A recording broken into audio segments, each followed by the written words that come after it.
मुख्य म्हणजे जो कोऑपरेटिव्ह सोसायटी ॲक्ट आपल्या सगळ्यांनाच माहिती आहे की तो अमेंड झालेला आहे आणि त्या अमेंडमेंटमध्ये 154B ह्याचं चॅप्टर ॲड केला गेला.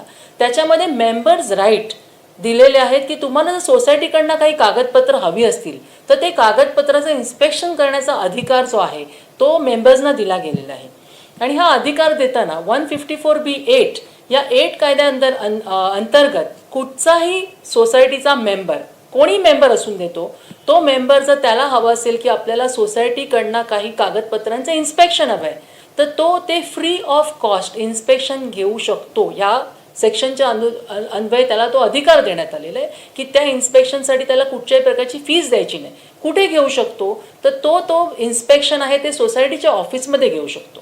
कधी घेऊ शकतो तर ते सोसायटीने जी ठरवून दिलेली वेळ आहे त्या वेळेला किंवा सोसायटीच्या ऑफिस अवर्समध्ये त्या प्रकारचं तुम्ही इन्स्पेक्शन जाऊन घेऊ शकतात.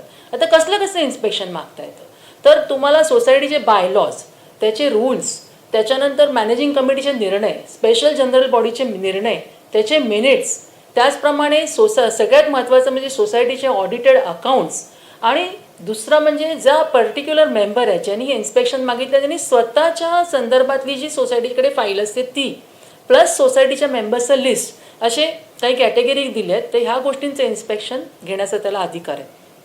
आता होतं कसं की इन्स्पेक्शन घेतल्यानंतर सगळंच आपल्या लक्षात राहत नाही तर काही मेंबर्स म्हणतात नाही आम्हाला यांच्या कॉपीज द्या. सर्टिफाईड कॉपी घेण्याचं सुद्धा प्रोव्हिजन आहे त्याच्यामध्ये. तर त्याच्यासाठी काय करायला लागतं की सोसायटीला एक लेखी अर्ज द्यायला लागतो आणि जी रजिस्ट्रारनी वेळोवेळी ठरवली आहे नॉमिनल फीज असते ती सोसायटीला नॉमिनल फीज दिल्यानंतर सोसायटी त्यांना त्याची प्रत देते. तर ती प्रत किती दिवसात द्यावी ही महत्त्वाची गोष्ट आहे.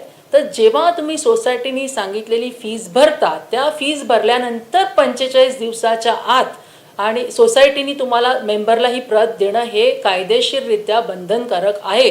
आता ह्याच्यात एक थोडा अजून बारकावा असा आहे की जर ती सोसायटी गव्हर्नमेंट एडेड असेल तर ती प्रत 30 दिवसामध्ये द्यायला पाहिजे असाही निर्णय. म्हणजे रेग्युलर सोसायटीसाठी 45 दिवसात आणि गव्हर्नमेंट एडेड सोसायटीसाठी 30 दिवसामध्ये सोसायटीनी ही प्रत द्यायला